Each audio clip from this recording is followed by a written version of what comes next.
Bonjour et bienvenue à Coram Deo, l'émission qui porte un regard chrétien sur le monde. Mon nom est Pascal Deneau, je suis pasteur de l'Église réformée baptiste de Saint-Jérôme. Ça me fait plaisir de vous accueillir à ce 309e épisode de Coram Deo. Je regarde mes notes pour être sûr que je ne me suis pas trompé. C'est bien ça, 309 déjà. Et j'ai la joie cette semaine de m'entretenir pour la première fois à Coram Deo, mais pas pour la première fois dans la vraie vie, avec Gilles Despins. Bonjour Gilles. Salut Pascal. Alors Gilles, bien sûr, il est québécois, mais en ce moment, il n'est pas au Québec. Il est en Suisse pour quelque temps. Tu fais quoi en Suisse? Un Québécois perdu en Suisse, qu'est-ce qui t'amène là-bas? Depuis quelques années, je collabore avec un ministère de formation que, en fait, j'ai même travaillé dans la fondation de ce programme-là. C'est Biblos Suisse. Et puis, on offre de la formation. Au départ, c'était en Suisse romande, mais maintenant, c'est via Zoom. On atteint, je crois, c'est 19 pays cette année dans la formation sur les fondements de la foi chrétienne.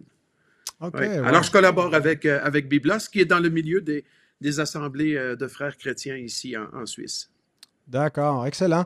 Donc, j'ai dit qu'on s'est déjà rencontrés. On a été ensemble lors d'une conférence, il me semble que c'était en 2019, hein, c'est ça?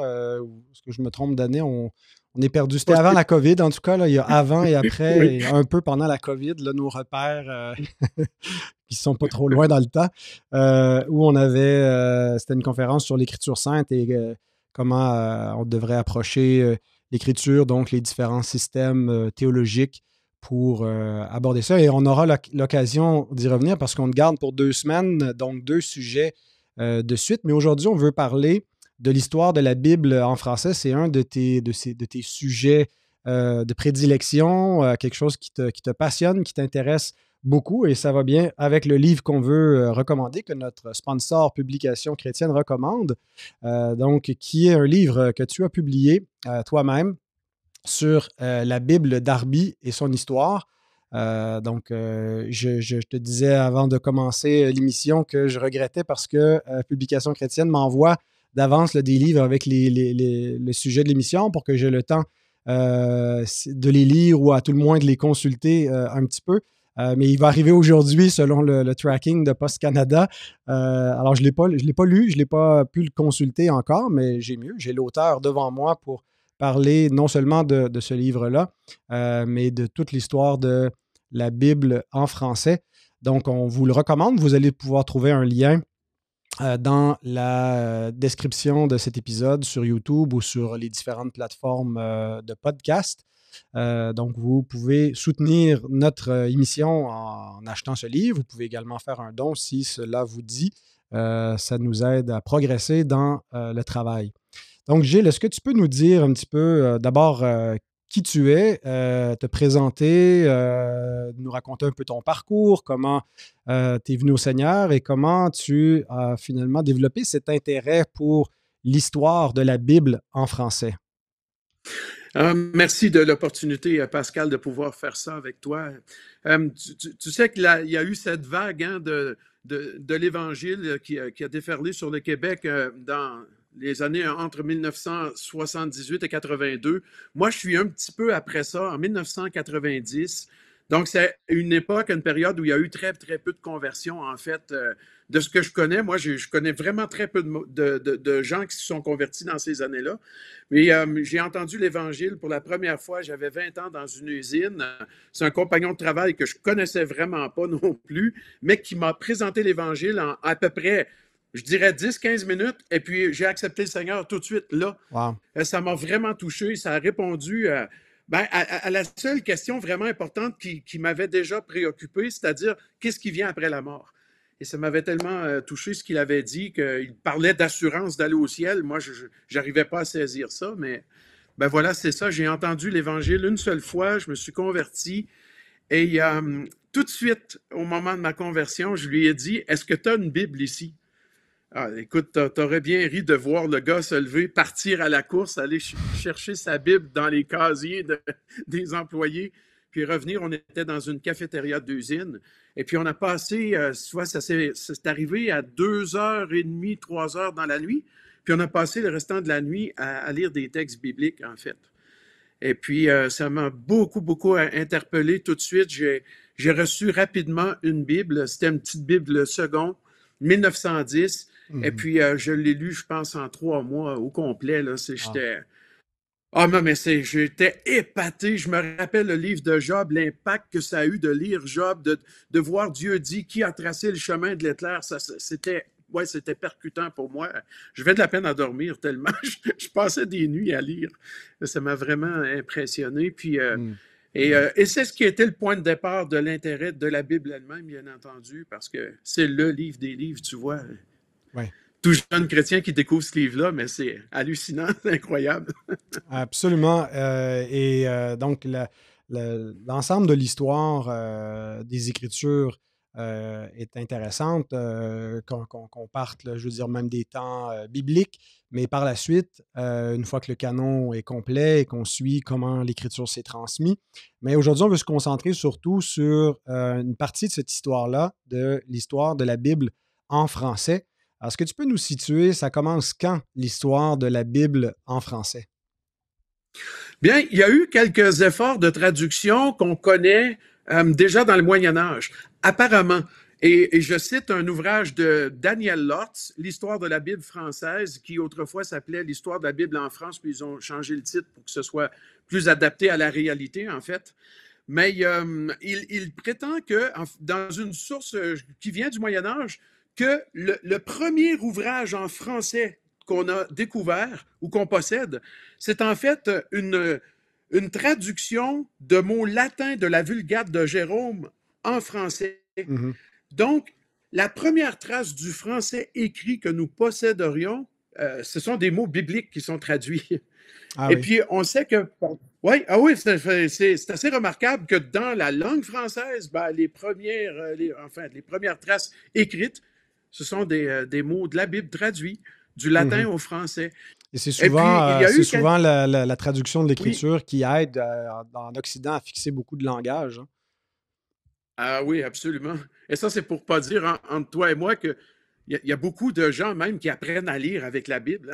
Mm-hmm. Tu vois, ils connaissent pas. Je connais même des gens au Québec qui ont appris à lire en lisant la Bible avec leur conversion. Ils ont découvert leur propre langue. C'est un peu mon cas en partie. Et puis, ben, il y a eu des traductions faites depuis le latin. On pense à Jacques Lefebvre d'Étape, là, juste avant le gros boom de la Réforme. Mais on peut dire que la première Bible française au monde, eh bien, elle date de 1535 et c'est la Bible d'Olivetan, de Pierre-Robert Olivetan, qui était soit le neveu ou le cousin de Jean Calvin, le réformateur. On n'est pas encore tellement certain à 100% des liens de parenté, mais c'était parmi sa parenté. Et c'est lui qui a fait la toute première traduction française au monde à partir des langues originales. Autrefois, il y avait eu quelques tentatives, mais c'était depuis le latin de Jérôme dans la Vulgate. Ouais, c'est Alors, ça. c'est 1535. Ça, c'est vraiment le point de départ. À partir donc des textes originaux, des langues originales, devrions-nous dire, et non pas d'une traduction de la Exact. Bible en latin. Et donc, Olivetan, si je ne m'abuse, c'est Calvin aussi qui avait préfacé la publication de cette Bible-là. Est-ce que tu confirmes? Oui, c'est juste. Et puis, Calvin lui-même va en faire une révision. Il me semble que c'est au début de 1540 ou 1544 par là, mais on associe souvent plutôt le nom de Calvin à la révision qu'il va vraiment faire en 1560, où elle devient la Bible de Genève ou la Bible de Calvin. Ouais. C'est toujours la même Bible.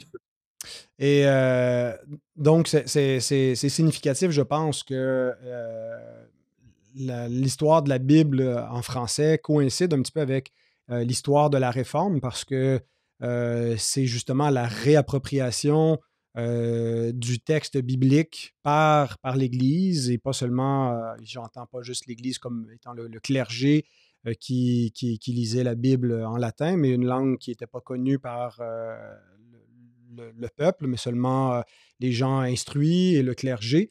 Donc, l'effort de la Réforme, c'est de redonner l'Écriture aux fidèles, d'encourager cette lecture-là, ce qui n'était pas le cas dans le catholicisme. La Bible a été longtemps à l'index et puis les simples fidèles n'étaient pas autorisés à la lire. Alors, c'est peut-être aussi comme ça qu'on peut expliquer que c'est aussi tardif qu'on voit apparaître la Bible dans plusieurs langues. C'est précédé finalement d'un mouvement de réforme. Il y a une raison théologique qui explique un peu pourquoi il y aura beaucoup de traductions qui émergent avec la réforme. Il n'y avait comme pas l'idée que c'était nécessaire avant cela, mais la réforme redonne la Bible à l'Église. Absolument. En fait, c'est qu'on veut rendre pratique sur la Scriptura. On veut que ce soit vrai pour que les gens puissent d'eux-mêmes avoir accès à l'Écriture seule dans leur propre langue. Farel était impliqué dans cet effort. Il y avait eu une réunion dans les Alpes italiennes du côté du Val d'Angrogne, c'est à Champforan. C'était en 1532, 3 ans auparavant, et on avait eu une rencontre là avec des Vaudois. Donc, ce sont ceux qui avaient suivi Pierre Valdo, tu vois, à l'époque, et qui s'étaient réfugiés là-bas et qui étaient, mais vraiment acquis aux idées de la réforme. Et avec l'encouragement de Farel, eh bien, ils ont mandaté, ils ont ramassé les fonds nécessaires, ils ont mandaté Olivetan pour faire cette traduction française. Et peut-être que, je ne sais pas si tu sais ce détail, mais toute langue confondue, le français sera la première langue au monde à inclure la division chapitre et verset dans la Bible. Ah non, je n'étais pas au C'est une courant. Bible. Ouais, c'est une Bible Olivetan, je l'ai chez moi, j'ai l'original de 1553 et c'est dans cette Bible que pour la première fois, le texte sera divisé en chapitres et versets. Avant, c'était plutôt en paragraphes. D'accord, mais est-ce que ce sont c'est l'éditeur de la Bible Olivetan qui aurait fait cette division-là ou il existait déjà un système de versification dans les autres manuscrits? Sauf erreur, l'Ancien Testament a été déjà au 13e siècle. Il me semble que c'est un Stephen Langdon, il me semble. J'y vais de mémoire, je n'ai pas de notes devant moi, mais il me semble que c'est lui qui, dans les années 1200 quelques, avait fait l'Ancien Testament. Et ensuite, ben, c'est Robert Étienne, quand on arrive avec 1550, je pense, par là. Et en 51, on avait déjà le Nouveau Testament fait. Et en 53, maintenant, toute la Bible, en fait, était rassemblée de cette manière-là. Ouais. OK, mais donc on le retrouve vraiment dans une traduction divisée en chapitres en versets, c'est en français pour la première fois. Et je pense qu'il y a une autre, il y a quelque chose qui est resté, peut-être pas dans toutes les traductions françaises, mais dans plusieurs d'entre elles, une innovation d'Olivetan, c'est de traduire le nom Yahweh, le tétragramme, par l'Éternel. Hein, et puis, il explique aussi pourquoi. Est-ce que tu peux nous dire un mot sur ce choix de traduction? Ça, c'est une idée de génie, à mon sens. Parce que Yahweh, le nom de Dieu, c'est le tétragramme que tu fais allusion, qui correspond à ce qu'on dirait YHVH, mais vient en fait du verbe chaya en hébreu, qui signifie être. Donc, de traduire Yahweh, qui vient du verbe être, par l'Éternel, c'est-à-dire celui qui est toujours là, qui existe toujours, c'est une idée de génie, c'est extraordinaire en fait, parce que ça rend vraiment bien le concept de ce verbe-là en hébreu, et puis du nom même de Dieu, un peu à l'image de ce qu'on voit dans Exode 3, 14, je pense qu'il dit « Je suis celui qui suis ». Donc, l'Éternel est celui qui est toujours. Donc, c'est vraiment une idée brillante. Oui, c'est ça. Il explique aussi pourquoi il n'a pas suivi, un peu comme les Hébreux, par pudeur, voulant pas prononcer ce nom-là en vain. Ils lisent Adonai, Seigneur, et qu'il y a plusieurs versions qui vont traduire Yahweh par Seigneur. Mais il dit Seigneur est commun aux hommes comme à Dieu. Il y a des hommes qui sont appelés Seigneur. Mais l'Éternel nous communique quelque chose de l'unicité divine. Il est le seul qui est et l'être. Hein, c'est vraiment ce qui appartient à l'essence propre de Dieu, celui qui possède la vie en lui-même, qui communique la vie aux créatures qu'il fait. Alors effectivement, c'est une excellente traduction qui rend tout à fait le sens du nom alliantiel de Dieu, mais de ce qu'il est dans son essence. Ouais, Est-ce c'est bien que... dit. J'aime bien que tu dises son nom alliantiel. C'est exactement ce que représente Yahweh. C'est le Dieu des alliances. Puis, tu sais, juste pour faire une petite parenthèse, en anglais, on avait l'habitude de traduire par Lord en mini majuscule, tu vois, comme pour distinguer de Seigneur Adonai. Hmm. Mais je suis très heureux de voir que la Legacy Standard Bible, ils sont revenus à Yahweh plutôt. Donc, ils Ah oui. introduisent dans le texte anglais Yahweh plutôt que Lord en mini majuscule. Donc, je ferme la Hmm. parenthèse, mais c'est un point Mhm. très intéressant, ça. Un thumbs up pour la Legacy Standard Bible. Ben, c'est quand on s'intéresse aux différentes traductions qu'on voit que, bon, une langue exprime des choses, mais c'est quelqu'un donnait une image que les mots d'une langue, c'est un petit peu comme les mailles d'un filet, puis on peut placer deux filets de façon superposée si on prend les langues originales, mais on n'arrivera pas de façon exacte à rendre dans une autre langue ce que l'original veut dire, et parfois il faut plusieurs mots ou en tout cas plusieurs tentatives de traduction, et c'est toujours utile de comparer les traductions en français, comment pour ne pas perdre la richesse de l'original. Voilà, donc, et le français, c'est une langue qui est riche, je pense, qui était un bon véhicule pour communiquer la parole de Dieu. Est-ce que tu peux nous résumer, là, on a parlé des débuts, 1535, la Bible Olivetan, la versification, comment elle a évolué vers la Bible de Genève sous l'influence de Calvin, les grands développements par la suite de la traduction de la Bible en français. Ben, probablement qu'on peut dire que ceux qui ont le plus contribué, c'est la fameuse compagnie des pasteurs et professeurs de l'Académie de Genève.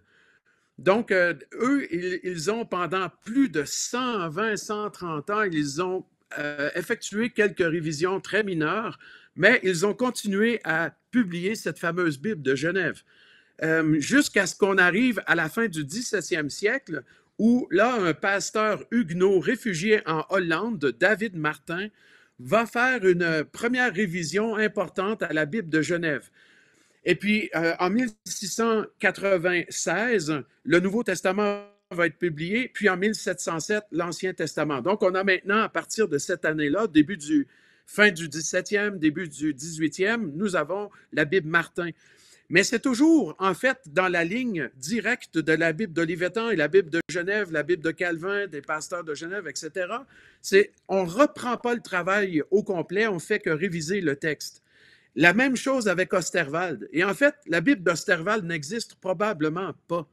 C'est-à-dire que Osterwald lui-même avait 80 ans quand il a commencé à faire des retouches au texte.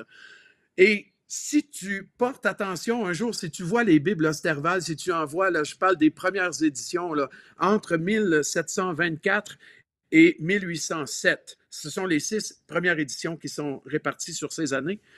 C'est jamais dit la Bible d'Osterwald, jamais. Quand on ouvre le couvercle de la Bible, ça dit c'est le texte révisé par les pasteurs de Genève et professeurs de l'Académie, là-bas, avec les arguments et réflexions d'Osterwald. C'était un pasteur, c'était un berger de cœur, cet homme-là. Et puis, il avait fait des petites réflexions, des titres, des applications à chaque chapitre de la Bible, et ça avait été intégré à la Bible de Genève et à la Bible de Martin. Mais lui-même n'avait que très, très, très peu retouché le texte. Alors, Daniel Lortz, que je cite là dans cet ouvrage, L'histoire de la Bible française, dit on peut dire sans exagération que la Bible Osterwald n'a jamais existé. Fin de la Ah, citation. OK.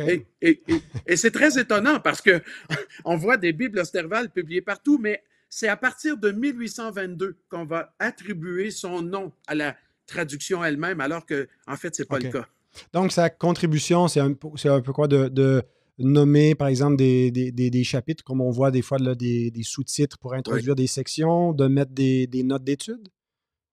Oui, ben, en fait, c'est beaucoup plus pratique. Il fait comme un petit résumé dans son argument. Il résume le chapitre et son contenu. Et dans la réflexion, ce sont des applications pratiques de chaque chapitre. Donc, tu vois le cœur de berger d'Osterwald à ce moment-là. Mais c'était quand même un érudit. Hein. Il connaissait vraiment très, très bien l'hébreu, connaissait très bien le grec, mais lui-même était d'une telle humilité qu'il n'osait pas retoucher le texte de lui-même et en faire une traduction qui porte son nom. En fait, il serait peut-être horrifié de voir qu'aujourd'hui, on parle d'une Bible d'Osterwald. Ouais, ouais, ouais, je comprends. Et lui, c'était un pasteur huguenot ou de Un tradition pasteur à réformée? Neuchâtel, ici, en Suisse. D'accord. OK. Et, Ouais. et donc, la Osterwald, finalement, c'est des révisions de la Bible de Genève. Exactement. Comme la Bible Martin, c'est dans la même ligne. Et cette ligne de Bible va se terminer avec la Bible synodale. La Bible synodale va apparaître, le Nouveau Testament en 1903, la Bible complète en 1910.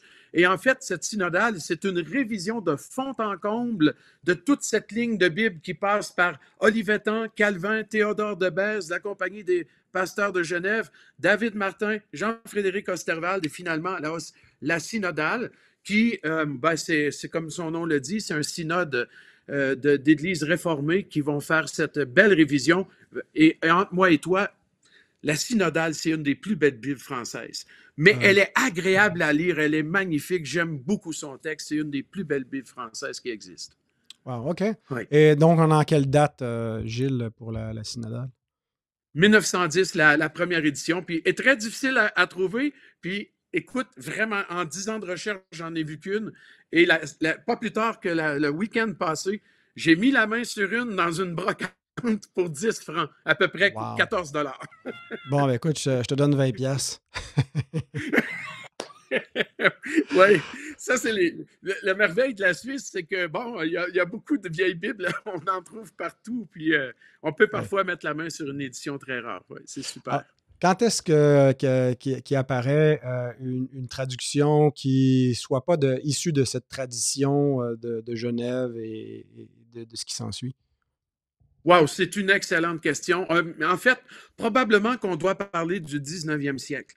Donc, les années 1800, et ça va débuter avec des tentatives vraiment ouais, mineures, dans le sens où on prend soit le Nouveau Testament ou un livre de l'Ancien Testament ou quelques livres seulement, puis on fait des tentatives. Il y a quelques ouvrages comme ça qui sont reconnus, dont le livre de Job, par exemple, par je pense que c'est un Bridel qui a fait ça au genre 1818, quelque chose par là, là. Puis une date dans cette période. Et puis, c'est une première tentative faite par un protestant dans le 19e siècle. Mais il y a eu auparavant, il faut quand même dire qu'il y a eu des traductions du Nouveau Testament qui ont été faites dans le 18e siècle qui n'étaient pas en ligne avec la fameuse tradition d'Osterwald et tout, mais sont très, très peu nombreux. Mais dans le 19e siècle, il va y avoir une explosion, mais de traduction, c'est assez impressionnant. Je crois personnellement qu'il n'y a aucune autre langue au monde qui possède autant de versions différentes de la Bible complète ou alors du Nouveau Testament. C'est impressionnant, c'est incroyable. Tu connais le Nouveau Testament d'Albert Rillet, d'Eugène Arnaud, l'Ancien Testament d'Auguste Perret-Gentil? Ce sont Tous toutes des des noms que j'entends traductions. pour la première fois, ça. Oui, ben, ce sont des traducteurs de l'époque de Darby ou Second, ou un peu avant Second quand même, parce que là, on parle du milieu du 19e siècle, 1850. Il y a eu un boom, mais de toutes sortes de traductions nouvelles. Probablement que le facteur qui a déclenché tout ça, c'est la découverte de manuscrits anciens. Donc, on parle des Codex Sinaiticus, Vaticanus, etc. Là, c'est vrai que maintenant, avec la découverte des anciens ou plus anciens manuscrits, ça va créer un boom dans la traduction. Mhm. OK. Et puis, on l'a mentionné, mais on n'a pas encore raconté l'histoire de la Bible d'Arby. D'abord, pourquoi tu t'es intéressé en particulier à cette traduction, mais aussi, peux-tu nous la présenter, son histoire? Là, tu as écrit un livre complet sur cette Bible-là. Oui, très brièvement, la Bible d'Arby, elle est réputée, que ce soit positivement ou négativement, parce qu'il y a quand même des défenseurs de la Bible d'Arby et d'autres qui trouvent que c'est pas un bon travail, mais ça reste que c'est une traduction hyper littérale, très, très, très proche du texte. Selon l'aveu de Darby lui-même et de ses collaborateurs, il voulait faire comme une traduction miroir du texte en hébreu, araméen et grec. Donc, il voulait vraiment essayer de rendre. Mais tu l'as bien souligné tout à l'heure, je suis entièrement d'accord avec toi. C'est pas possible de faire ça d'une langue à l'autre d'une manière exhaustive et parfaite. Et puis, il y aura toujours des choses à travailler. Parfois, il faut rendre un mot par un idiome ou une expression. Et parfois, c'est peut-être le contraire. Mais Darby a quand même ce mérite d'avoir essayé de rendre le texte original le plus près possible dans la langue française. Et à cause de cette réputation, la Bible Darby est devenue un instrument dans les mains de plusieurs traducteurs qui ne, et c'est curieux à dire, mais qui ne connaissent pas les langues originales. Je pense entre autres à plusieurs dialectes en Afrique. Et donc, on a utilisé la Bible Darby, sachant qu'elle était près du texte et parce qu'on connaissait le français, on l'utilisait comme point de départ pour aller dans un dialecte particulier. Et c'est arrivé, par exemple, en République démocratique du Congo. Il y a eu ce phénomène là-bas dont j'ai été personnellement au courant. Et c'est un peu dans la connaissance de ces faits que je me suis davantage intéressé à la Bible Darby, à sa littéralité ou à sa précision. S'il y a précision, il faut le démontrer maintenant. Puis voilà, c'est ce qui m'a au départ poussé vers cette traduction-là en particulier. Mais c'est aussi dans un contexte académique parce que j'étais en recherche de thèse de doctorat dans le monde de la traduction. Je voulais faire un doctorat dans le milieu de la traduction biblique. Et puis, en discussion avec un copain, en fait, c'est un commissionnaire avec lequel j'ai enseigné au Congo en 2010. Bien, lui, il était à ce moment-là à la tête d'un séminaire en Afrique du Sud, le South African Theological Seminary, et il me disait, ce serait bien que tu fasses en fait un doctorat de recherche, un PhD, doctorat en philosophie, sur la Bible Darby. Et puis, je ne savais pas trop à ce moment-là, mais en cours de route, ça s'est précisé et la base de mon travail est devenue en fait de démontrer la nécessité de réviser le texte de Darby parce qu'en français, il n'était pas aussi riche qu'en allemand ou en anglais. Les deux autres langues où Darby a fait lui-même cette traduction. Oui, c'est ça, parce que la Darby, Darby a fait le même exercice dans d'autres langues que le français. Tu as dit 6 langues? Oui, en fait, lui-même, il a directement fait en anglais, en français, en allemand. Et ce n'est pas dans l'ordre, en fait, parce que c'est plutôt en allemand en premier en 1855, ensuite en français en 1859, et puis le Nouveau Testament en anglais, c'est entre 56 et 66 environ. Et puis, après, ces traductions ont été utilisées comme base pour faire des traductions en suédois, hollandais et italien. D'accord. Ah, wow. Ben, en tout qui cas, existent toujours, d'ailleurs.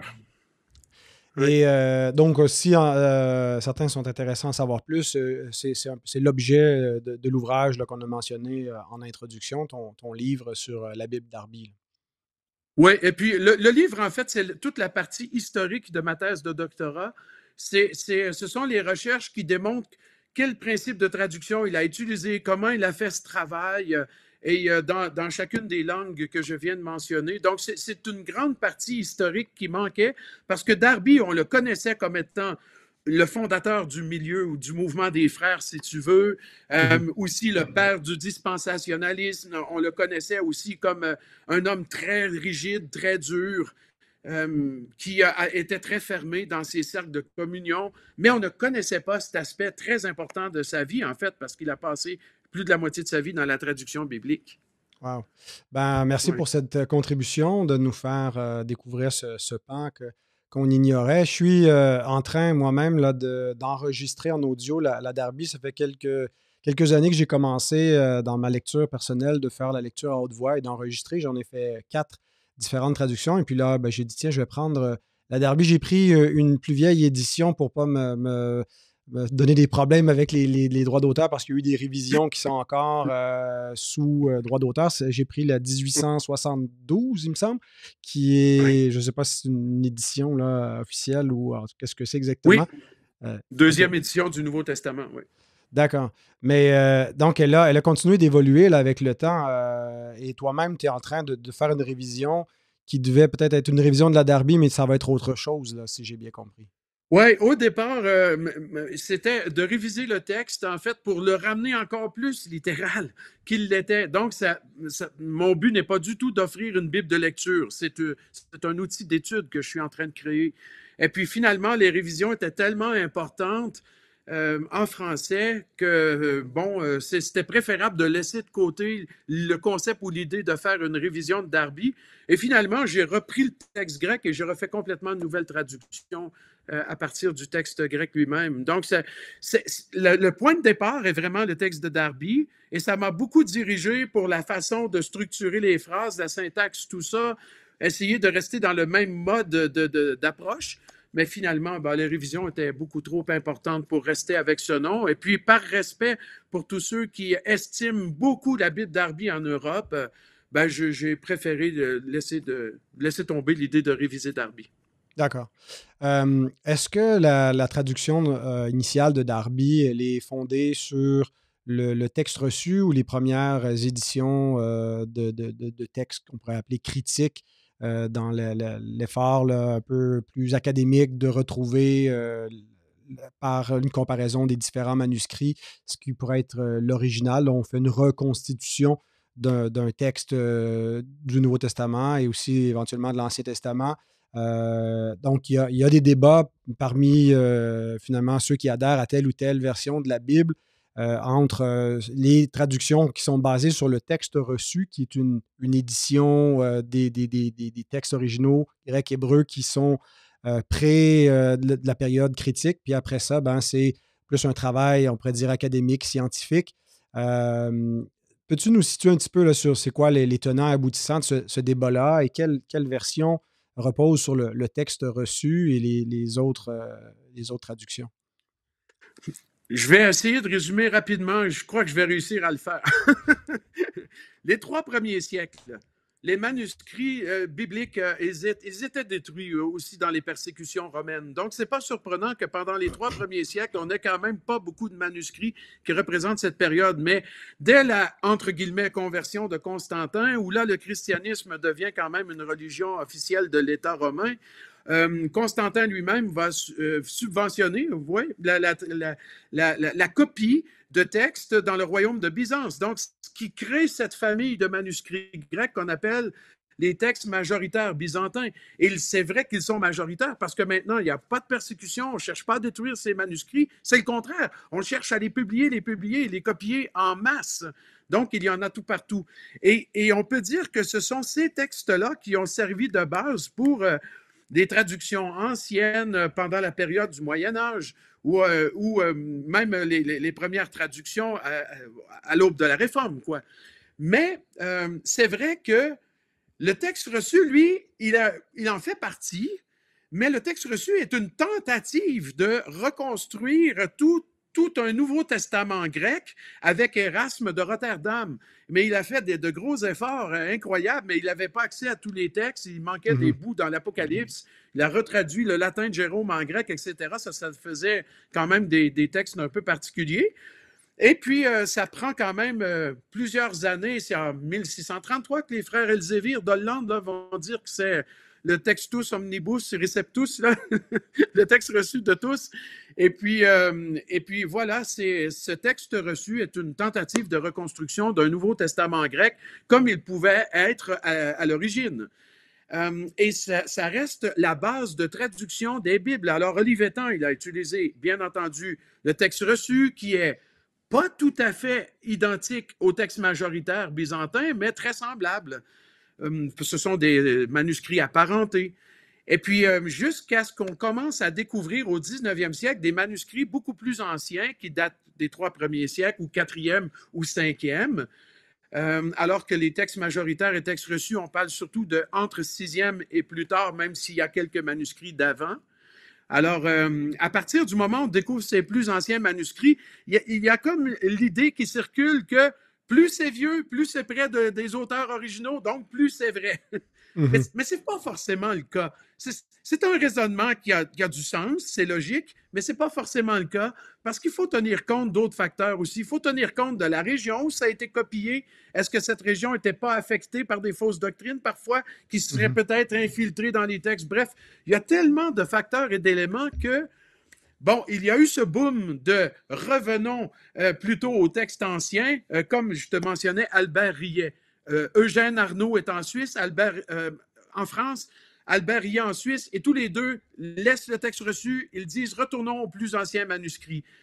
Darby, lui, il est dans une catégorie à part, encore une fois, peut-être malheureusement pour certains, mais il est dans une catégorie à part parce que il ne veut pas forcément rester dans le texte critique et délaisser complètement le texte reçu, ni le contraire. Il ne veut pas rester qu'au texte reçu et négliger ses nouvelles découvertes. Mhm. Donc, Darby entre plutôt dans une philosophie qu'on pourrait appeler éclectique. C'est-à-dire qu'il va tenir compte de toutes les variantes textuelles qu'on trouve dans toutes les familles de manuscrits, que ce soit texte majoritaire, texte reçu, texte critique, des textes anciens d'Alexandrie, par exemple. Et puis, il considère tout ça, mais il prend aussi en compte la théologie d'un auteur, son style de rédaction, ses choix habituels de mots, et il choisit lui-même des variantes. En fait, Darby a créé son propre Nouveau Testament grec. C'est assez impressionnant quand même. Il est parti de, comment il s'appelle l'allemand, là? Griesbach. Il est parti de Griesbach, de l'édition de 1818 du Nouveau Testament grec. C'est un Nouveau Testament très critique. Mais il a créé son propre Nouveau Testament à partir de ce texte où il a choisi lui-même certaines variantes qui semblaient correspondre à la pensée du texte, à la pensée de l'auteur, au vocabulaire habituel de l'auteur. Et voilà pourquoi il n'était ni d'une école ni de l'autre. Il était Mhm. vraiment éclectique. Mhm. Ben, C'est il y ce a qu'on peut toujours dire de Darby. un travail de critique textuelle à faire, hein. Absolument. Et même, comme tu l'as mentionné, le texte reçu est une édition critique à partir des documents qu'il y avait avant qu'on en ait beaucoup plus et qu'on se mette à faire d'autres. Et puis, c'est Exact. plus un arbitraire, un positionnement de foi quand on dit que ça doit être cette édition-là qui est supérieure aux Oui. autres textes critiques. Il y a une version qu'on n'a pas encore mentionnée, qui est peut-être celle qui est la plus répandue dans le monde francophone, qui a été la plus influente. La première qu'on t'a donnée, la traduction de Louis II, notamment la 1910, mais il y a eu des révisions par la suite. Est-ce que tu peux nous parler un petit peu de la Louis II? Oui, oui, puis on marche sur des œufs un peu. Parce que, en fait, Louis II, il faut le dire au départ, il ne croyait ni à la divinité de Christ, ni à l'inspiration des Saintes Écritures.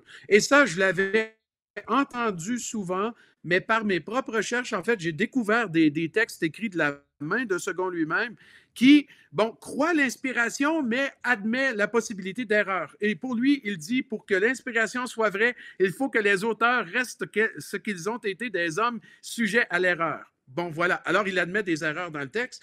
Et au sujet de sa prétendue, ou comment je dirais, son reniement de la doctrine de la divinité de Christ, je ne l'ai pas vue évoquée telle qu'elle, mais par contre, on la voit dans sa première traduction, et c'est un pasteur français à l'époque, un dénommé Kruger, qui a fait un travail remarquable. Gustave Kruger, qui a relevé tous les textes prophétiques messianiques de l'Ancien Testament et qui a démontré que Second avait traduit de manière à amoindrir de beaucoup la divinité de Christ, en particulier dans les textes prophétiques du livre d'Ésaïe. Donc, ceci étant dit, il y a quand même un clin d'œil de Dieu dans l'histoire que cette Bible-là soit devenue la Bible française la plus répandue dans tout le monde francophone, la plus utilisée, la plus connue et la plus aimée quelque part aussi. On est tellement familier avec cette Bible second. Mais bon, si la première édition de 1874 pour l'Ancien, 1880 pour le Nouveau, comportait des défaillances importantes. Il y a une révision majeure qui s'est échelonnée sur 25 ans et donc qui a abouti à la révision de 1910. Ce texte est resté pendant très longtemps, jusqu'à 1962, où un comité de révision dirigé par Jules Marcel Nicolle a fait un travail remarquable pour nous donner en 1978 la Bible Colombe, la seconde dite Colombe. C'est une seconde révisée magnifique. Probablement, à mon sens, à moi, la deuxième version française la plus agréable à lire après la synodale. Et puis, après, on a eu une année plus tard à Genève avec la Maison de la Bible. On a eu la fameuse nouvelle édition de Genève. On a eu ensuite la seconde 21 qui est un changement dans la philosophie de traduction, puisqu'on part plus vers l'équivalence dynamique, traduction un peu plus moderne, disons, mais très agréable à lire et quand même fidèle au texte en général. Et puis avec quelques questions qu'on peut critiquer un peu là, sur la manière de traduire, mais sinon, c'est quand même un beau travail. Et puis, il y a aussi la Nouvelle Bible seconde des Alliances bibliques universelles, qui est un texte très littéral. Moi, c'est ma préférée pour l'étude biblique. En français, c'est la NBS, Nouvelle Bible seconde. Mais les notes qui accompagnent la Bible d'étude ne sont pas nécessairement utiles pour la majorité des chrétiens. Ce sont des notes qui sont très, très tirées, là, très souvent tirées, je devrais dire, d'ouvrages extra-bibliques. Et puis voilà, on dit parfois même qu'il y avait des théologiens libéraux derrière tout ça, mais franchement, c'est un texte, c'est une traduction, et puis moi, je pense qu'elle est correcte, et puis elle reflète une bonne doctrine en général. Mais des choix de mots comme réveiller plutôt que ressusciter, ça donne un choc, c'est évident. Ça réveille. Ça réveille, exactement, ça secoue. Et puis voilà. Mais sinon, c'est l'histoire de la Bible seconde. C'est vrai qu'au départ, malgré ses défaillances, ben, le Seigneur l'a utilisé, mais écoute, ça s'est répandu partout. Bon, on devrait certainement dire qu'il y a eu des efforts remarquables de diffusion à grande échelle. Ça a contribué à sa popularité, mais c'est un texte qui est quand même élégant, mais moins précis, je dirais. La Bible seconde manque de précision. C'est là sa plus grande lacune. Elle est hyper belle. Donc, l'élégance, c'est super. Ça, c'est, ouais, numéro un. Mais quand on arrive avec la précision, tu vois, et c'est là qui est un peu le conflit dans le monde de la traduction, c'est rester dans la proximité du texte ou la fidélité ou l'élégance. Tu vois, c'est un peu comme présentement le travail que je fais, mais moi, je ne me soucie pas du tout de l'élégance. Il n'y a rien d'élégant dans ce que je fais. C'est difficile à lire. C'est pas naturel, mais pas du tout. Mais c'est parce que je fais un outil d'étude. Mais second, c'est facile à lire, c'est agréable à lire. Et puis, bon, c'est la parole de Dieu, puis elle parle de toute façon. Mais d'un œil critique, elle manque un peu de précision. Ouais.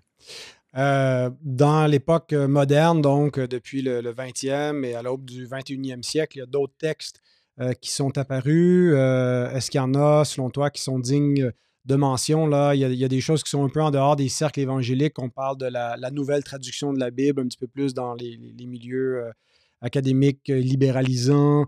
La Chouraki, où il y a peut-être des ouvrages aussi dans le monde catholique ou autre chose là, plus près de notre époque dont tu voudrais nous parler?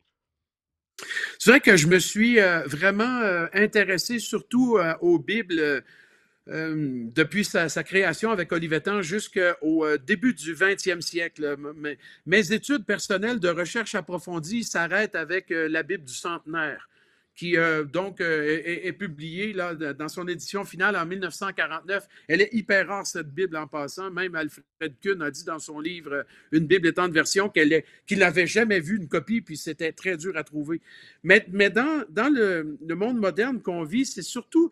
Bon, ce sont très rarement des efforts personnels. Hein. C'est surtout des comités de traduction qui travaillent ensemble et puis voilà qui produisent aussi des Bibles qui reposent sur la philosophie d'équivalence dynamique. Mais en dehors puis qui font de très bons travaux. De très bons travaux, pardon. Je vois, par exemple, la Sommeur, c'est une très bonne version. Elle pousse à la réflexion. Même chose pour la seconde 21, français courant, nouvelle français courant qui est extraordinaire. Mais je connais très peu ces nouvelles traductions un peu personnelles ou marginalisées. Et ce matin même, je visitais le site Bibliorama d'une personne que je connais très peu, mais avec laquelle j'ai eu des échanges. Et puis, je crois que son nom, c'est Alexandre Nano, si je ne fais pas erreur. C'est très intéressant de voir toutes ces nouvelles Bibles. Il y a plusieurs que je ne connaissais même pas, franchement. Très, très marginal. Tu as mentionné Chouraki, c'est hyper marginal, mais intéressant. Il a essayé de conserver une saveur juive un peu partout. Il appelle les disciples des Talmudim. Il garde cette saveur hébraïque et culture juive là, à fond. Donc, ça peut être intéressant, mais les notes de Chouraki sont à prendre avec une très grande prudence, hein, parce que le gars, je ne crois pas qu'il était très conservateur dans sa théologie. Non, c'est ça. Voilà. Et puis, il y a quelques autres efforts comme ça, mais je les connais très, très peu. Ben écoute, c'est fascinant, c'est passionnant. On voit que c'est un vaste monde. Il y a beaucoup, beaucoup à savoir. On a mentionné ton livre. Est-ce qu'il y a d'autres ressources que tu peux recommander? Tu as parlé de ce site-là. Ça peut être des ressources Internet ou des ouvrages pour ceux qui voudraient continuer à creuser le sujet du monde de la traduction des différentes Bibles.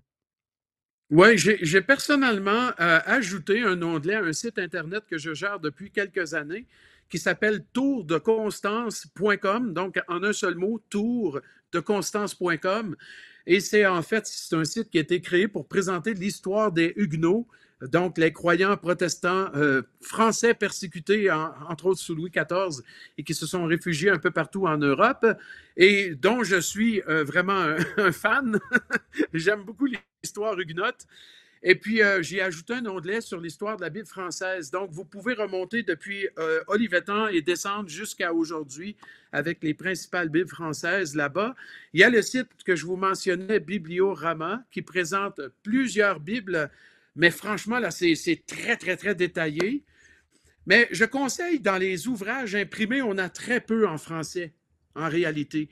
Mais il y a ce livre qui date déjà de 1904 ou 1910 de Daniel Lortz, L'histoire de la Bible française. En imprimé, il est assez rare et difficile à trouver et cher même parfois, mais il est en ressources électroniques. On le voit dans la Bible online, on le voit dans Logos Bible Software, on le voit aussi sur Internet. Il est entièrement disponible. Tout le texte a été numérisé. Donc, Daniel Lortz, L'histoire de la Bible française, pour moi, c'est l'ouvrage à lire pour ce domaine d'études. Il y a aussi une brochure qui a été publiée par la Maison de la Bible en Suisse, donc sur le site maisonbible.ch. On a une brochure qui s'appelle Comment choisir les versions françaises de la Bible, comment choisir. Et ça présente un bref historique de chaque version française et on inclut même les Bibles d'études. Et cette brochure, elle est hyper intéressante. Le PDF est gratuit. On peut le trouver sur le site de la Maison de la Bible suisse. Et puis, voilà, il y a quelques autres livres peut-être plus restreints à certaines versions qui existent, mais il y en a très, très peu dans le monde francophone. Il y a une bibliographie qui pourrait intéresser tes auditeurs qui se trouve sur le site tourdeconstance.com. Dans cet onglet que j'ai mentionné, la Bible française, j'ai mis une bibliographie des différents ouvrages qui pourraient être plus spécifiques à certains domaines et intéresser le lecteur.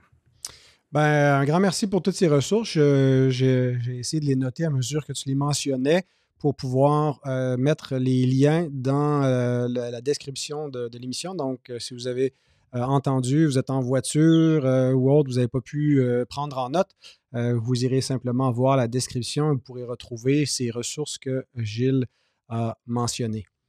Donc, un grand merci, Gilles, pour ta participation à cette émission et de toute l'instruction, ce tour d'horizon depuis la Tour de Constance où on voit, on a un bon panorama pour voir cette histoire de la Bible. Merci pour ta contribution, tes recherches publiées qui sont utiles. Tu ne nous quittes pas puisque on reste avec toi pour la semaine prochaine. Où on va parler du dispensationalisme, ou peut-être plus spécifiquement, c'est pas forcément la position que toi tu défends comme telle, mais l'herméneutique plus littérale et toute la question du rapport entre Israël et l'Église. Mais je voulais faire une émission spécifiquement sur le dispensationalisme. On va voir comment ça va tourner entre les points qui t'intéressent et le point de convergence qu'il pourrait y avoir entre ton point de vue et ce qu'on appelle le dispensationalisme. Mais pour ça, c'est la semaine prochaine. Est-ce qu'il y a quoi que ce soit d'ici, donc ça sort le 9 octobre, notre épisode, un événement, une conférence, un cours, quoi que ce soit que tu voudrais annoncer aux auditeurs qui pourrait être d'intérêt pour eux? On est plutôt dans une période là où on est comme à mi-chemin dans les cours qui ont été lancés ici en Suisse romande. Mais surveillez bien tout de même cette sortie.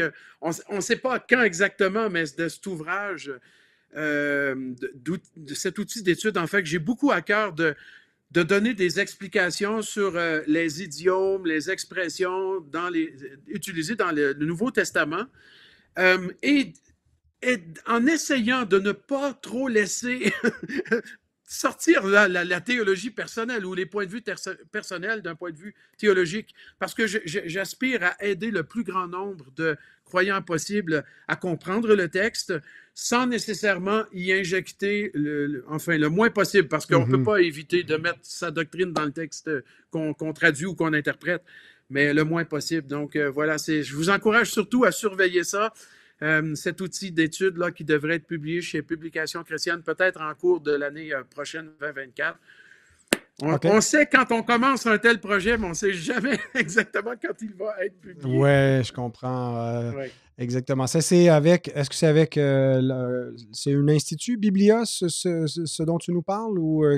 Biblos, c'est simplement un programme. C'est un programme de formation, genre non officiel, pas accrédité, mais qui englobe des enseignants à l'international dans la francophonie et qui a été mis en place avec des assemblées de frères en Suisse, mais qui touche un bassin beaucoup plus large d'étudiants là, qui viennent de différents... c'est pas avec Biblos, l'outil d'étude dont tu parles, qui va être publié chez Publications. Non, l'outil d'étude, c'est avec les éditions Impact. D'accord. Donc, c'est un ouvrage qui donne des notions un peu d'herméneutique, puis savoir comment interpréter l'écriture? En fait, qui donne une explication, qui propose une interprétation pour chaque expression et mot important du Nouveau Testament grec. Excellent. Oui. Bon, on va surveiller ça. Et puis, écoute, merci encore pour ta participation d'aujourd'hui. Puis, on se retrouve la semaine prochaine. Je vous remercie, chers auditeurs, d'avoir été à l'écoute de cet épisode. Si ça vous a plu, n'hésitez pas à commenter, à partager et puis n'hésitez pas à nous faire vos suggestions pour de futurs invités ou futurs sujets. Merci pour votre soutien par la prière, vos dons ponctuels ou pour nos partenaires. On apprécie beaucoup. Je vous rappelle que Coram Deo est diffusé aussi sur les ondes de CFOI à Québec et à Saint-Jérôme les mardis, jeudis et samedis, midi et 17h. Donc, voilà, j'espère que vous serez des nôtres encore pour la semaine prochaine.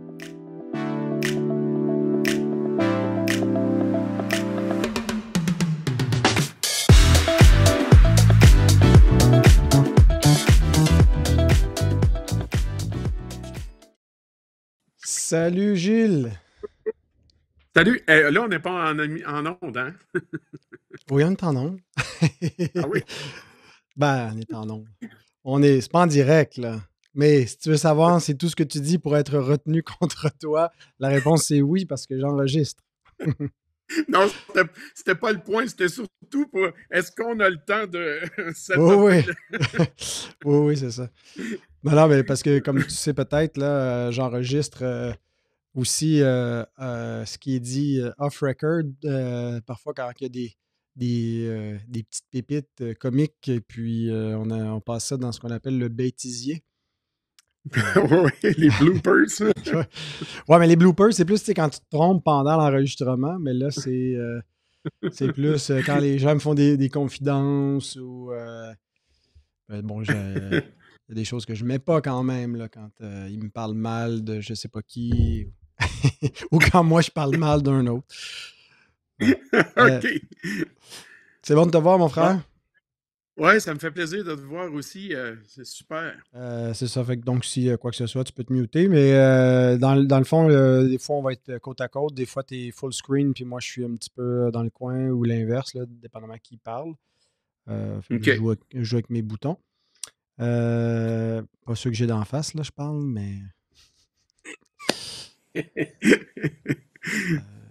OK.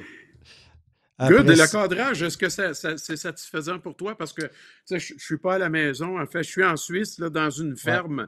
Et OK. puis, j'ai essayé de me faire un petit setup vite, vite, là, avec quelques bibes à côté. Mais je peux te Ben, dire, c'est bon, le très beau. cadrage, je pense Peut-être qu'il que si tu peux, tu n'es pas tout à fait centré. Si tu peux là, légèrement te décaler de l'autre côté, ouais, là, ça serait bon. Là, c'est parfait. Puis c'est sur un laptop? oui. OK, ouais, c'est bon. Là, comme ça, regarde, on a à peu près la tête à la même hauteur, là. Quand on peut à peu près égal, c'est bien. Des fois, tu sais, tu fais OK. l'émission avec quelqu'un, puis là, il est comme ça, là, tu sais.